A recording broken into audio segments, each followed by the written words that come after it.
Graça e paz, amados irmãos internautas, esse que vos fala é o pastor José Freire. Esse é o seu canal Uma Visão Além. Vamos à palavra e à oração de hoje, mas antes de nós entrarmos na palavra e na oração de hoje, eu gostaria muito que você que ainda não é inscrito no canal, se inscreva no nosso canal, ative o sininho para receber as nossas postagens e deixe o seu like. Os likes são muito importantes para você que vai se inscrever, para você que já é inscrito, dê like para o YouTube indicar o nosso canal para mais pessoas. Vamos então à palavra de hoje, que o tema que eu coloquei, meus irmãos, que o Senhor colocou no nosso coração, é as visões que mudaram a vida do apóstolo Paulo, né? Então é algo sobre a vida de Paulo. Todos nós precisamos ter visões que Paulo teve. Vejamos quais são essas visões que mudaram a vida do apóstolo Paulo. Paulo, nós sabemos que ele foi fariseu, criado aos pés de Gamaliel.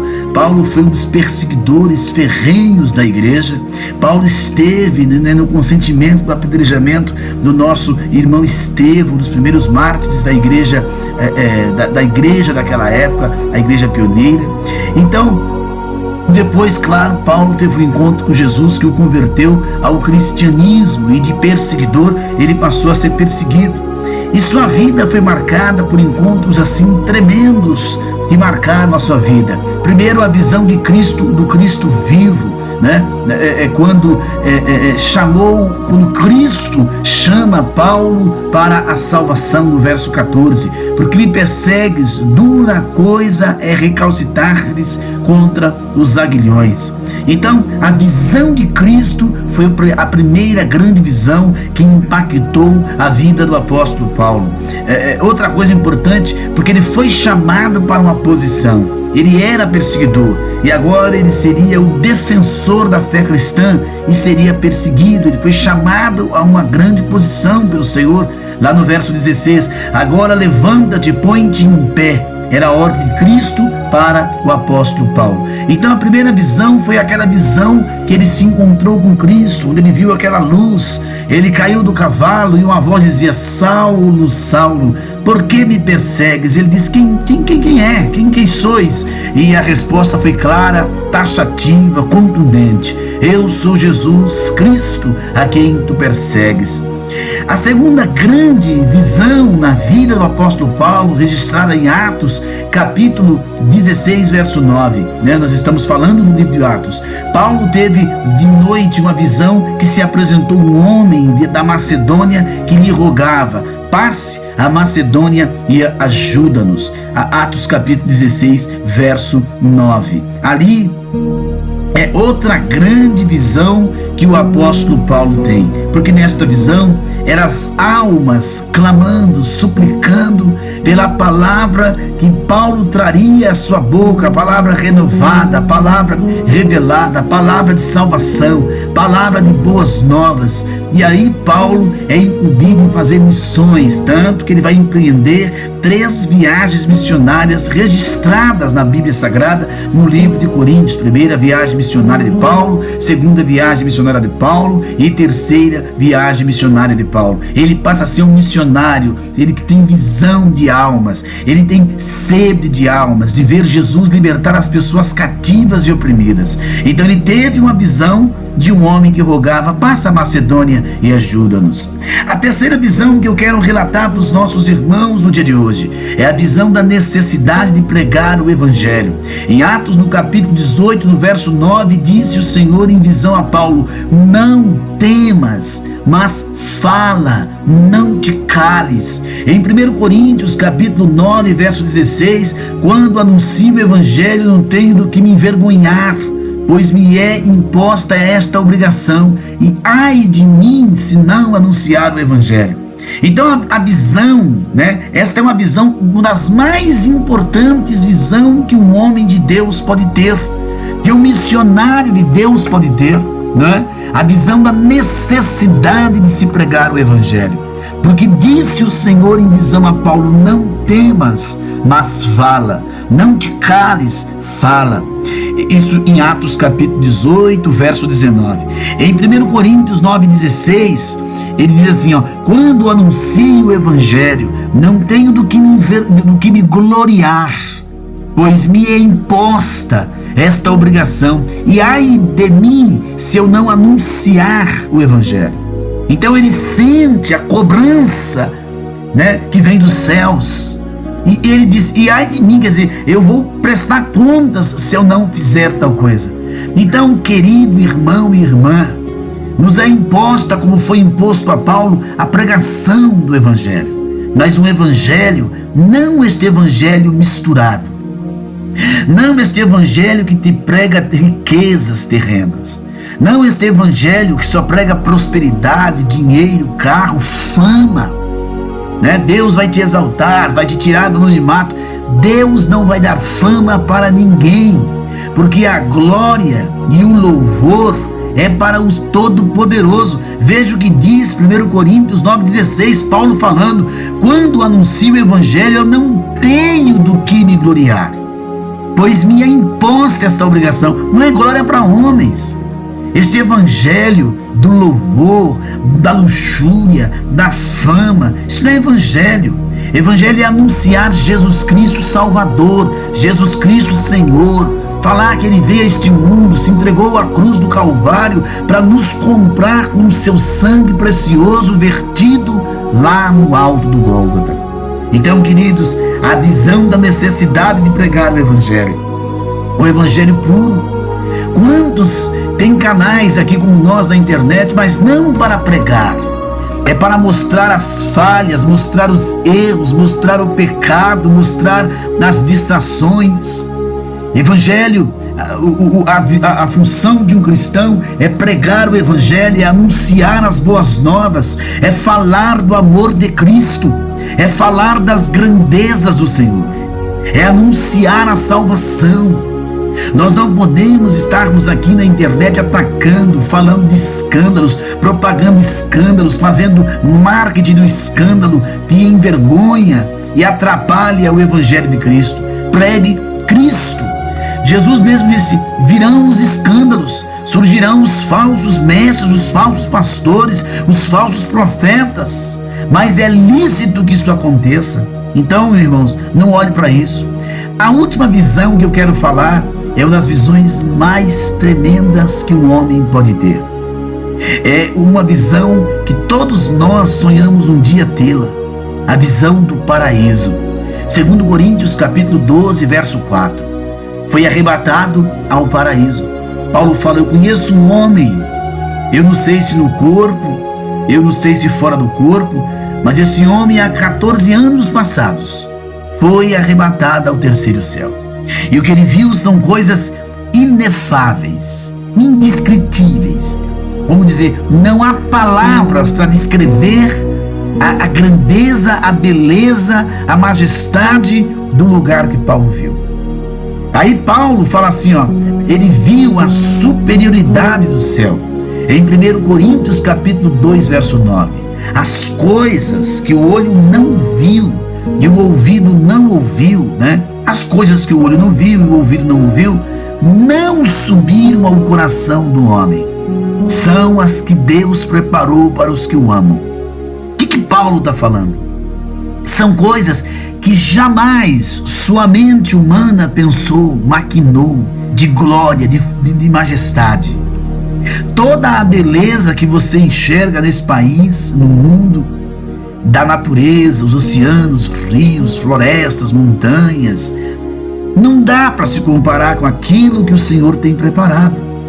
E Paulo também ele fala, viu um consolo, né? Viu um consolo para suportar as aflições, Romanos 8,18. Tenho por certo que as aflições do tempo presente não são para comparar com a glória que em nós há de ser revelada. Então Paulo está falando, aguenta um pouquinho a prova, aguenta um pouquinho esta batalha, aguenta um pouquinho essa peleja, porque o que está, preparado, o que está reservado para você, você não tem dimensão, você não pode imaginar. Então, meu amado e minha amada irmã, eu quero te dizer no dia de hoje que a visão do Cristo vivo impactou a vida de Paulo. A visão da obra missionária também impactou a vida de Paulo. A visão da necessidade de pregar o evangelho também impactou e formatou a vida, o caráter e a comunhão de Paulo com Deus. A visão do paraíso transformou completamente o apóstolo Paulo. Então são visões importantes na vida de um homem. Então a conclusão desta pregação, desse pequeno estudo, as visões que mudaram a vida do apóstolo Paulo, certamente mudará a minha e a sua vida. Visões de cima, por isso que Paulo fala: buscai as coisas que são lá de cima, que se aproximam do reino dos céus. Jesus, nas suas pregações terrenas, ele dizia bem claro, certa vez ele falou: buscai o reino dos céus, porque as demais coisas vos serão acrescentadas. Então, numa mensagem consagratória, exortativa, temática como a de hoje, eu te exorto e também te consolo, eu te exorto a buscar a Deus, a sair deste evangelho fracassado, derrotado, que só vitória, bênção, louvor, gospel line. Vamos para um evangelho de comunhão, de intimidade, de falar de Cristo, de pregar Cristo, de evangelizar Cristo. É urgente, porque Jesus está às portas para arrebatar a sua igreja. É pregar para familiares, é pregar para aquelas pessoas que você encontrar nas ruas. Você que é pregador, preparar mensagens cristocêntricas. Amados, para nós nos prepararmos para esse dia. Esta é a mensagem do dia de hoje. Eu quero mais uma vez lembrar que esse canal é o canal de palavra, de oração, de estudos. Você que ainda não é inscrito, se inscreva. Mas ao se inscrever, não se esqueça de ativar o sininho. Sempre veja, você que já é inscrito, se o sininho está ativado, para você receber as postagens. Deixe o seu like, compartilhe os nossos vídeos e comente também nos nossos vídeos. Vamos à oração do dia de hoje. Santíssimo Deus, maravilhoso Pai, falamos de uma mensagem gostosa, maravilhosa, Senhor. As visões que mudaram a vida do apóstolo Paulo. Ele viu o céu por dentro. Ele viu a necessidade da evangelização mundial. Ele viu a necessidade de comunhão íntima contigo. Estamos vivendo, meu Deus, os dias de tecnologia de ponta. Estamos vivendo, meu Pai, o avanço da tecnologia digital, da inteligência digital. Vivenciamos momentos de mudanças radicais na vivência humana, na mudança social do convívio humano. Estamos vivenciando também, meu Deus, o aumento das práticas antibíblicas que distanciam o homem de Deus. Mas o Senhor mesmo disse: será que quando eu vier, quando eu voltar, acharei fé sobre a terra? O Senhor estava mostrando para nós que os dias que antecedem a vinda de Jesus, diferente do que muitos pregam, que haverá um grande avivamento. É descrito na Bíblia que é tempo de apostasia, de abandono da fé, que os homens seriam profanos, ingratos, sem a afeição natural. Estamos vivenciando, meu Deus, esses momentos e vivenciando o cumprimento da Tua palavra. Se multiplicam os escândalos, se multiplicam as práticas terríveis. Os homens têm perdido o temor de Deus. Os homens têm se tornado homens às vezes insociáveis, amantes de si mesmos, dos prazeres. Estamos vendo as aberrações, a promiscuidade, a prostituição, o uso das drogas, a destruição do caráter, a destruição do padrão família que a Bíblia descreve. Estamos vivendo os últimos dias. Acorda o teu povo santíssimo. Desperta dentro das denominações a tua igreja. Desperta este obreiro, este pastor, este ministro da tua palavra, deste homem, esta mulher que está dentro da tua igreja, para que eles possam acordar para a palavra, porque o Senhor vem buscar a igreja. Neste momento, meu Deus, pessoas que oram conosco, oram desesperadas com as suas batalhas, com as suas lutas, e nós apresentamos todos aqui, os que estão enfermos, os que estão desesperados, aquela pessoa deprimida, oprimida por espíritos das trevas. Nós repreendemos em teu nome. Repreendemos o espírito do engano, o espírito de enfermidade e de miséria. Ó Deus, abra os olhos espirituais do teu povo, para que enxerguemos realmente aonde está a batalha e o que realmente a batalha é. O apóstolo Paulo diz que a guerra é real, mas ela não é física, de homem com homem. É uma guerra no campo espiritual. Peleja pela nossa nação, a nação brasileira. Peleja, papai querido, por aquele que sofre no leito de enfermidade, orando conosco agora. Esta pessoa que está batalhando contra um câncer, batalhando para sair do vício do álcool, do vício das drogas, da prostituição, mas não tem forças para se libertar. Eis-me aqui na tua presença. Eis-me aqui para glorificar o teu nome. Eis-me aqui para exaltar o teu nome. Faz a tua obra aqui, Jesus.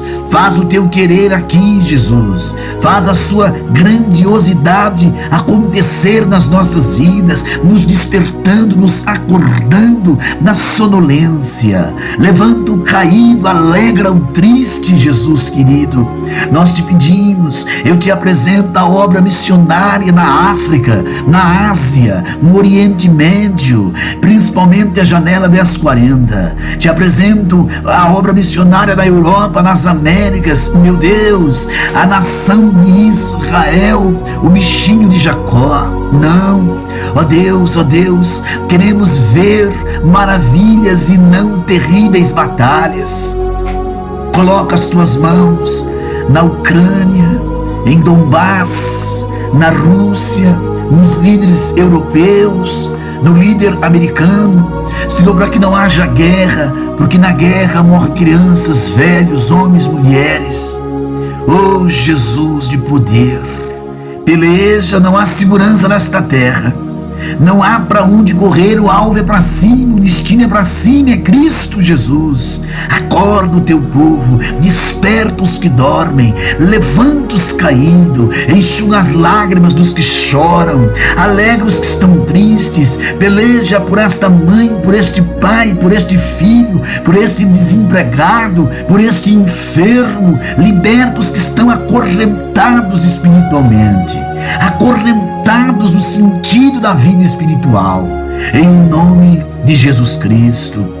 Coloca as tuas mãos nas nossas autoridades do Supremo Tribunal Federal, do Congresso Nacional, senadores e deputados federais, os governadores dos estados, os deputados estaduais, os prefeitos e seus vereadores. Senhor, eu te apresento os magistrados, a justiça desse país, lhe apresento em nome do Cordeiro de Deus, nosso Pai, o presidente da República, os ministros de estados, meu Deus, que o Senhor possa colocar as mãos no dirigir desta nação, no agir desta nação, e repreender toda a ação de legião de principados contra a nação brasileira. É o que nós te pedimos em nome de Jesus.